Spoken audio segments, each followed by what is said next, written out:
लाख लाख आइजोफोरनि थाखाय मोनसे गेदेर खौरां। लाखपति बायदेवफोरनि थाखाय खालि 48 घन्टाल' दंसै। 48 घन्टानि उनावनो लाख लाख आइजोफोरनि एकाउन्टाव हाबगोन रां। नाथाय सम थानायावनो मावनांगौ हाबाखौ मावना लायाब्ला मोननाय नङा बे रांखौ। लाखपति बायदेवनि थाखाय फर्म गथायनाय हाबाफारिया 48 घन्टाल' दंसै। बेनिखायनो नोंथाङा दानो फर्मखौ आबुं खालामनानै मावख'आव गथाय। 6 मार्चनि खालारानो फर्म गथायनायनि जोबथा सान।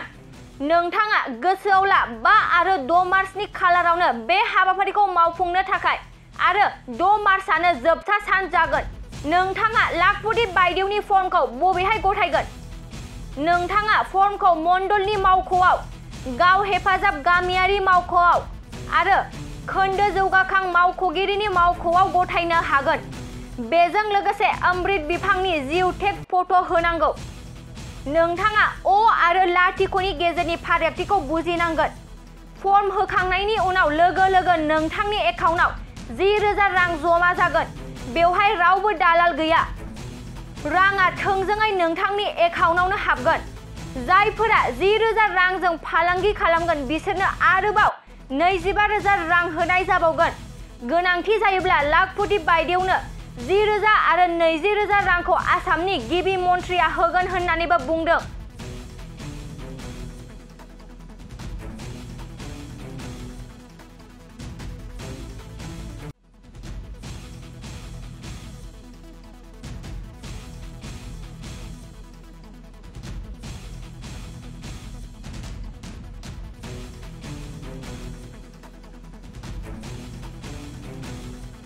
लाख लाख आइजोफोरनि थाखाय मोनसे गेदेर खौरां।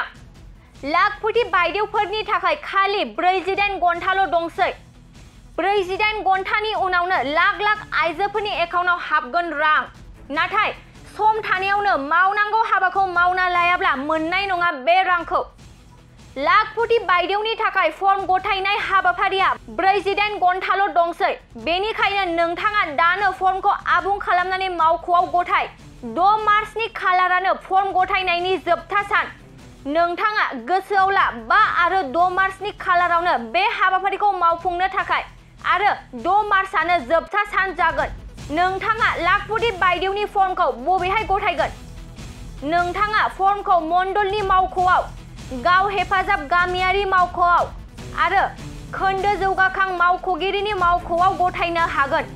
बेजों लोगोसे अमृत बिफांनि जिउटेग फट' होनांगौ। नोंथाङा अ आरो लाथिख'नि गेजेरनि फारागथिखौ बुजिनांगोन। फर्म होखांनायनि उनाव लोगो लोगो नोंथांनि एकाउन्टाव 10,000 रां जमा जागोन। बेवहाय रावबो दालाल गैया। राङा थोंजोङै नोंथांनि एकाउन्टावनो हाबगोन। जायफोरा 10,000 रांजों फालांगि खालामगोन बिसोरनो आरोबाव 25,000 रां होनाय जाबावगोन।